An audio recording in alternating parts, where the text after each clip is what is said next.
ជំរាបសួរសួស្តីអ្នកគ្នាត្រឡប់មកវិញជាមួយនឹងសាច់រឿង Solo Leveling នៅក្នុង Season 2 ហើយនៅក្នុងអាទិត្យមួយនេះផងដែរគឺយើងចូលទៅដល់ episode ទី2ណាអ្នកគ្នាហើយនិយាយពីថានៅក្នុង episode មួយនេះណាអ្នកគ្នាគឺវាយតាំងពីដើមរហូតដល់ចប់តែម្ដងអាចនិយាយបានថាយប់មិញហ្នឹងខ្ញុំអង្គុយចាំមើលហ្នឹងគឺមើលពី3ដងឯណោះដោយសារតែ episode មួយនេះផងដែរគឺល្អមើលខ្លាំងមែនតែនខ្ញុំឲ្យ10លើ10ណាអញ្ចឹងចង់ដឹងថាវាយគ្នាសាហាវខ្លាំងដល់កម្រិតណាតោះខ្វល់អ្នកគ្នារងចាំយូរចាប់ផ្ដើមជាមួយសាច់រឿងរបស់យើងតែម្ដងចាប់ផ្ដើមនៅក្នុងអេពីសូតនេះផងដែរគឺបន្តកាលពីអេពីសូតមុននឹងឯងនៅពេលដែលជីនវូបានសម្លាប់ទៅលើពពួកបិសាចខ្លាឃ្មុំមួយហើយជីនវូក៏បានប្រើប្រាស់ជាមួយនឹង skill មួយដែលមានឈ្មោះថា Shadow Extraction ដើម្បីទាញយកសម្ោររបស់ពពួកខ្លាឃ្មុំទាំងអស់ហ្នឹងហើយនៅទីបំផុតពពួកបិសាចខ្លាឃ្មុំតកក៏បានក្លាយទៅជាកងទ័ពសម្ោររបស់ជីនវូផងដែរបន្តមកទៀតយើងក៏លេចមកមើលខាងក្រៅឯណាវិញដែលនៅកំឡុងពេលនេះពួកគេទាំងអស់គ្នាបានឈរចាំអស់រយៈពេល3ម៉ោងទៅហើយក៏ប៉ុន្តែជីនវូជាមួយនឹងគ្នារបស់ White Tiger Gill គឺមិនទាន់ចេញមកវិញនោះទេដូច្នេះហើយវ៉ាងដងស៊ូក៏មានគោលបំណងធ្វើដំណើរចាក់ចេញពីទីនេះតែម្ដងពីព្រោះថាដងស៊ូបានគិតថាជីនវូនឹងប្រហែលជាស្លាប់នៅក្នុង Red Gate នេះបាត់ទៅហើយតែថាមុននឹងវ៉ាងដងស៊ូបានចាក់ចេញគាត់ក៏បានសួរទៅកាន់ពួកគេថាហេតុអីបានជាជីនវូនឹងអាចចូលទៅក្នុង Dungeon របស់ White Tiger Gill បានពីព្រោះថាជីនវូមិនមែនជាសមាជិករបស់ White Tiger Gill ឡើយនៅពេលដែលបានឮអញ្ចឹង Manager អានក៏បាននិយាយទៅកាន់វ៉ាងដងស៊ូថាដោយសារតែជីនវូនឹងគឺជាអ្នកស្គាល់គ្នាជាមួយនឹងគាត់ហើយជីនវូបានសុំគាត់នឹងចូលទៅក្នុង Dungeon Rank C មួយហ្នឹងណាដូច្នេះហើយបានជា Manager អាននឹងយល់ព្រមឲ្យជីនវូចូលទៅក្នុង Dungeon មួយនេះនៅពេលដែលបានឮអញ្ចឹងភ្លាមវ៉ាងដងស៊ូក៏បានស្ទុះទៅច្បាច់ក Manager អានហើយគាត់មានគោលបំណងសម្លាប់ចោលតែម្ដងក៏ប៉ុន្តែ Baek Junho ដែលជា Gear Master របស់ White Tiger Gill ក៏បានមកហាមឃាត់ហើយគាត់មិនឲ្យរឿងរ៉ាវទាំងអស់នេះកើតឡើងទៅលើកូនចៅរបស់គាត់នោះទេ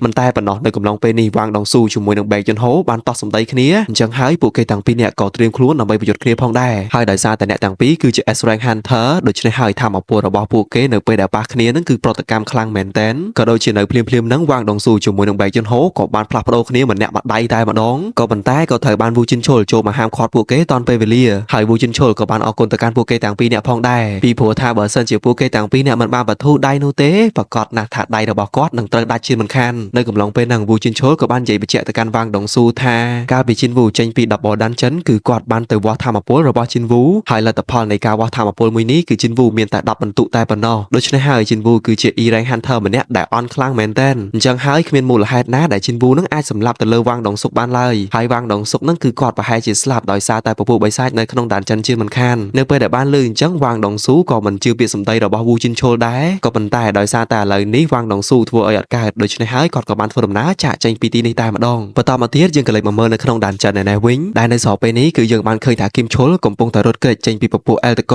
ហើយនៅពេលដែលរត់បានមួយសន្ទុះគីមឈុលក៏បានជួបប្រទះគ្នាជាមួយនឹងក្រុមរបស់ជីនវូនៅពេលដែលគីមឈុលបានឃើញក្រុមរបស់ជីនវូនៅរស់ទាំងអស់បែបនេះគឺធ្វើឲ្យគាត់នឹងឆ្ងល់ខ្លាំងមែនទែនមិនតែប៉ុណ្ណោះគីមឈុលក៏បានសង្កេតឃើញថាក្រុមរបស់ជីនវូនឹងគឺមានសម្ភារៈប្រើប្រាស់អីគ្រប់គ្រាន់ណាជាពិសេសពួកគេទាំងអស់គ្នានឹងមានអាហារញ៉ាំទៀតបន្ទាប់ពីបានឃើញអញ្ចឹងគីមឈុលមួម៉ៅខ្លាំងមែនទែនហើយគាត់ក៏បានចោទទៅកាន់ក្រុមជីនវូថាក្រុមរបស់ជីនវូនឹងបានលាក់សម្ភារៈទាំងអស់នេះពីគាត់ដែលធ្វើឲ្យក្រុមរបស់គាត់នឹងអត់មានអាហារញ៉ាំអត់មានសម្ភារៈគ្រប់គ្រាន់មិនតែប៉ុណ្ណោះក្រុមរបស់គាត់ត្រូវបានស្លាប់ទាំងអស់គ្នាថែមទៀតផងក៏ដូចជានៅភ្លាមហ្នឹងគីមឈុលក៏បានដកដាវហើយបំរុងនឹងហត់ទៅសម្លាប់ពួកគេទាំងអស់គ្នាចោលក៏ប៉ុន្តែក៏ត្រូវបានជីនវូមកជួយតាន់ពេលវេលាហើយជីនវូក៏បានទះគីមឈុលមួយកំភ្លៀងឡើងប៉ើងតែម្ដងនៅកំឡុងពេលហ្នឹងផងដែរគឺយើងបានឲ្យឃើញថានៅពេលដែលគីមឈុលបានហត់មកដល់កន្លែងមួយនេះពពួកអែលតកក៏តាមគីមឈុលមកដល់ទីកន្លែងមួយហ្នឹងដូចគ្នាហើយនៅស្របពេលហ្នឹងជីនវូបានឲ្យពពួកអែលតកទាំងអស់ហ្នឹងបង្ហាញខ្លួនមកបើចាំលាក់ខ្លួនទៀតនោះទេនៅពេលដែលពពួកអែលតកបានបង្ហាញខ្លួនគឺយើងបានឃើញជាមួយនឹងមេរបស់ពួកវាផងដែរហើយមេរបស់ពពួកអែលតកទាំងអស់ហ្នឹងគឺមានឈ្មោះថាបារូកាហើយបារូកាមានអារម្មណ៍ថាភ្ញាក់ផ្អើលខ្លាំងមែនតែនពីព្រោះថាជីនវូនឹងអាចយល់អំពីភាសារបស់ពួកវាពីព្រោះថាមនុស្សជាមួយនឹងពពួកបិសាចនៅក្នុង Dungeon គឺមានភាសាខុសគ្នាក៏ប៉ុន្តែបែរជាជីនវូនឹងអាចយល់អំពីសម្ដីដែលពួកវានិយាយបន្ទាប់ពីបានឃើញអញ្ចឹងជីនវូក៏បានសន្មតថាទង្វើទាំងអស់នេះគឺមកពី The System នឹងឯងនៅស្របពេលហ្នឹងបារូកាក៏បានណែនាំជាមួយនឹងមិត្តភ័ក្តិរបស់គាត់ហើយគាត់ក៏បាននិយាយថាមិត្តភ័ក្តិរបស់គាត់នឹងគឺចង់ប្រយុទ្ធគ្នាមួយស្មើជាមួយនឹងជីនវូពីព្រោះថាមិត្តភ័ក្តិរបស់គាត់សង្កេតឃើញថាជីនវូនឹងមានធម៌ពលសាហាវខ្លាំងមែនទែនក៏ប៉ុន្តែនិយាយមិនទាន់បាននឹងចប់ផងស្រាប់តែ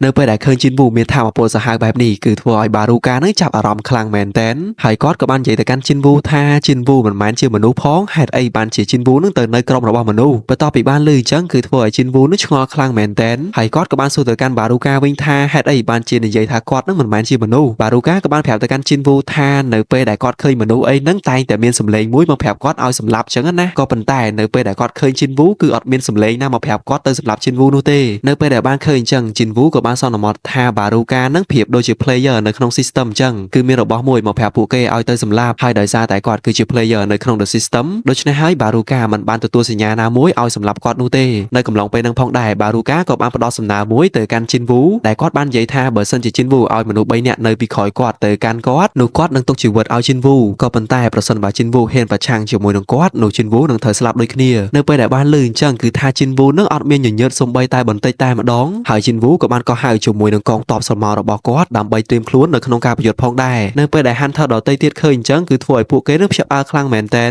ពីព្រោះថានៅក្នុងភ្នែករបស់ពួកគេជីនវូត្រឹមតែជា E rank Hunter តែប៉ុណ្ណោះក៏ដូចជាមិនចាំយូរនោះទេជីនវូជាមួយនឹងបារូកាព្រមទាំងកងទ័ពរបស់ពួកគេក៏បានធ្វើការប្រយុទ្ធគ្នាតែម្ដង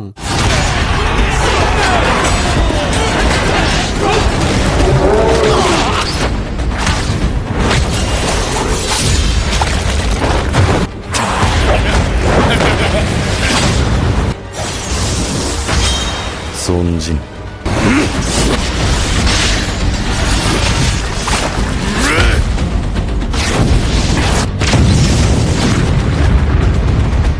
នៅពេលដែលជីនវូវាយគ្នាជាមួយនឹងបារូកាបានមកប្រើហើយនៅស្របពេលនឹងផងដែរគីមឈុលក៏បានភ្ញាក់ដឹងខ្លួនឡើងវិញហើយគីមឈុលពិតជាខឹងជាមួយនឹងជីនវូខ្លាំងមែនទែនពីព្រោះថាមុននឹងជីនវូបានវាយគាត់ណាដូច្នេះហើយគីមឈុលក៏បានរត់សម្ដៅទៅរកជីនវូដើម្បីសម្លាប់ជីនវូចោលព្រមជាមួយគ្នានេះបារូកាក៏បានរត់សម្ដៅទៅរកជីនវូដូចគ្នាក៏ប៉ុន្តែនៅកំឡុងពេលដែលគីមឈុលរត់ចិត្តទៅដល់ជីនវូទៅហើយស្រាប់តែអ៊ីគ្រីសបានចេញមកហើយអ៊ីគ្រីសក៏បានសម្លាប់ទៅលើគីមឈុលតែម្ដងក៏ដូចជានៅភ្លាមហ្នឹង Arise នៅពេលនេះគីមឈុលបានក្លាយទៅជាកងទ័ពសម្មោលរបស់ជីនវូហើយជីនវូក៏បានផ្ដល់ឈ្មោះទៅឲ្យសម្មោលរបស់គីមឈុលផងដែរដែលវាមានឈ្មោះថា Iron មិនតែប៉ុណ្ណោះនៅកំឡុងពេលហ្នឹង Iron បានប្រើប្រាស់ជាមួយនឹង skill មួយដែលមានឈ្មោះថា Tan និយាយរួមទៅ skill មួយហ្នឹងគឺធ្វើឲ្យសត្រូវចូលមកវាយប្រហារយើងនឹងដោយមិនគិតអ្វីទាំងអស់អាចនិយាយបានថាវាគឺជា skill មួយដែលតាក់ទាញសត្រូវណាហើយបើសិនជានិយាយសួរស្ដាប់ទៅ Iron បានប្រើប្រាស់ជាមួយនឹង skill មួយហ្នឹងទៅលើ Baruka ដូច្នេះហើយ Baruka គឺដាក់ target មកលើ Iron តែម្ដងហើយនេះក៏ជាឱកាសមួយសម្រាប់ជីនវូនៅក្នុងការលួចឆ្មក់ដើម្បីសម្លាប់ Baruka ផងដែរ切り裂いてやる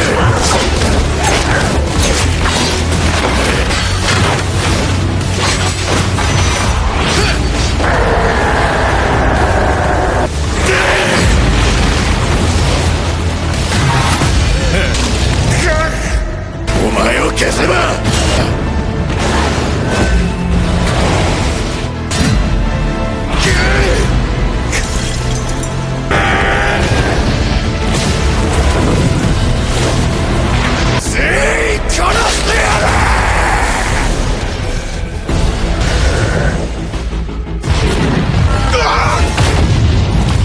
បន្ទាប់ពីការប្រយុទ្ធមួយនេះត្រូវបានបញ្ចប់ទីបំផុតជីនវូអាចយកឈ្នះទៅលើបារូកាជាពិសេសជីនវូទទួលបាននៅ level ចំនួន2ផងដែរហើយនៅពេលដែលបារូកាបានស្លាប់ទៅអញ្ចឹងទ្វារនៃដានចិនក៏បានបើកនៅពេលដែល Hunter ដទៃទៀតឃើញទ្វារនៃដានចិនត្រូវបានបើកអញ្ចឹងគឺធ្វើឲ្យពួកគេនឹងសប្បាយចិត្តខ្លាំងមែនទែនពីព្រោះថាពួកគេអាចមានជីវិតរស់ហើយចាក់ចេញពីដានចិនមួយនេះបានបន្តមកទៀតយើងក៏លេចមកមើលខាងក្រៅនេះវិញដែលនៅកំឡុងពេលហ្នឹងបែកជុនហូកំពុងតែឈរចាំគ្នារបស់គាត់ចាក់ចេញមកពីដានចិនក៏ប៉ុន្តែដោយសារតែគាត់ចាំយូរហើយដូច្នេះហើយ manager អានបានប្រាប់ឲ្យបែកជុនហូនឹងត្រឡប់ទៅផ្ទះវិញសិនទៅក៏ប៉ុន្តែបែកយន្តហូគឺគាត់មិនទៅណានោះទេពីព្រោះថា Hunter នៅក្នុងហ្គីរបស់គាត់មិនដឹងយ៉ាងម៉េចយ៉ាងម៉ាឡើយនៅកំឡុងពេលហ្នឹងផងដែរស្រាប់តែទ្វារនៃដានចិនបានប្រែពណ៌ទៅជាធម្មតាវិញហើយបែកយន្តហូបានឃើញ Hunter មួយចំនួនបានដើរចាក់ចេញមកពីដានចិននៅពេលដែលបានឃើញចឹងគឺធ្វើឲ្យបែកយន្តហូនឹងសប្បាយចិត្តខ្លាំងមែនទែនក៏ប៉ុន្តែមកសបកក្រោយមកបែកយន្តហូក៏បានប្រែប្រួលទឹកមុខពីព្រោះថា Hunter ដែលនៅរស់ចេញពីក្នុងដានចិនហ្នឹងគឺសិតតែជា Hunter ដែលមាន rank ទាបចំណែកឯ Hunter ដែលមាន rank ខ្ពស់គឺត្រូវបានស្លាប់ទាំងអស់ហើយនៅពេលដែលជីនវូបំរុងនឹងធ្វើដំណើរទៅផ្ទះបែកយន្តហូក៏បានសុំពេលវេលាជីនវូបន្តិចដើម្បីសួរសំណួរទៅកាន់គាត់ក៏ប៉ុន្តែជីនវូក៏បានតបទៅវិញថាឥឡូវនេះគឺគាត់អស់កម្លាំងខ្លាំងមែនទែនហើយបើសិនជាបែកយន្តហូចង់សួរនឹងទៅសួរគ្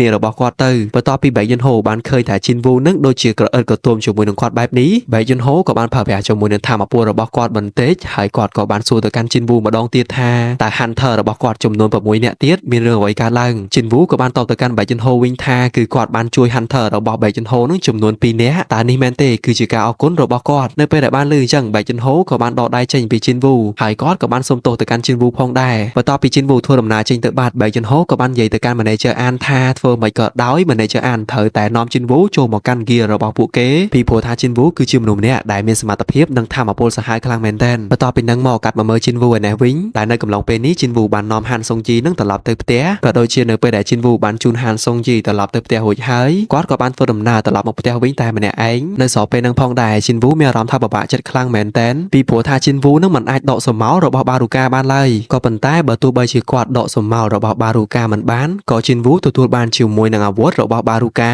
ដែលវាមានឈ្មោះថាបារូកា Danger ហើយអត្ថប្រយោជន៍របស់ក្បិតមួយនឹងផងដែរគឺវាបូក attack ចំនួន110និងភាពរហ័សរហួនចំនួន10បន្តមកទៀតស្អែកឡើងក៏បានចូលមកដល់គឺយើងបានឃើញថាជីនហូនឹងបានមកយកជីនវូដើម្បីទៅបំពេញបេសកកម្មរបស់ពួកគេកន្លែងនេះខ្ញុំសូមបើកវងកញ្ចក់បន្តិចណាអ្នកនរគ្នាខ្លាចអ្នកនរគ្នាភ្លេចអញ្ចឹងបេសកកម្មរបស់ពួកគេគឺពួកគេទាំងពីរនាក់នឹងត្រូវតែទៅកំទេចដានចិនចំនួន19ផ្សេងគ្នាហើយដានចិនទាំងអស់ហ្នឹងគឺសិតតែស៊ីរ៉េងដានចិនទាំងអស់នៅកំឡុងពេលហ្នឹងជីនវូបានប្រាប់ទៅកាន់ជីនហូថានៅថ្ងៃនេះគាត់សុំយកមនុស្សម្នាក់ទៅជាមួយដែរដែលមនុស្សម្នាក់ហ្នឹងគឺជាហានសុងយីនឹងឯងហើយជីនវូជាមួយនឹងហានសុងយីនឹងបាននិយាយគ្នាអំពីរឿងយប់មិញថាពួកគេនៅជាមួយនឹងគ្នាហើយជីនវូជាមួយនឹងហានសុងយីនឹងក៏បានសួរសុខទុក្ខគ្នាអញ្ចឹងណាថាយប់មិញនឹងបានដីលក់ស្រួលអត់អីអញ្ចឹងទៅនៅពេលដែលជីនហូបានឃើញអញ្ចឹងគឺធ្វើឲ្យប៉ែហ្នឹងគិតវែងឆ្ងាយខ្លាំងមែនតែនដែលជីនហូបានគិតថាជីនវូនឹងបានអីជាមួយនឹងហានសុងយីនិយាយរួមទៅគូក្បាលបោប៉ែនេះគឺថាគិតអខខ្លាំងមែនតែនក៏ដូចជាមកដល់ចំណុចនេះហើយអេពីសូតទី2នៃសាច់រឿង Solo Leveling នៅក្នុង Season 2ក៏ត្រូវបានបញ្ចប់អញ្ចឹងយើងចាំមើលថាតើបេសកកម្មរបស់ពួកគេចូលទៅក្នុងដានចិននឹងមានរឿងអ្វីកើតឡើងបន្តទៀតអញ្ចឹងមានតែចាំទស្សនានៅក្នុងអាទិត្យក្រោយណាពីព្រោះថាមួយអាទិត្យចេញតែមួយអេពីសូតនោះទេហើយអ្នកគ្នាដែលចូលមកក្រោយហ្នឹងកុំភ្លេចជួយ Subscribe បើកណ្ដឹងម្នាក់មួយផងដើម្បីខ្ញុំផុសទៅឃើញវីដេអូខ្ញុំលឿនអញ្ចឹងណានិយាយរួមទៅមិនសុំអីអ្នកគ្នាច្រើននោះទេសុំតែប៉ុណ្្នឹងតែប៉ុណ្ណោះអូខេខ្ញុំមានតែប៉ុណ្្នឹងនោះទេគ្នាយើងខណៈពេលនេះខ្ញុំបាទ Vietnamese សូមអរគុណនិងសូមជម្រាបលាអ្នកគ្នាបាយបាយ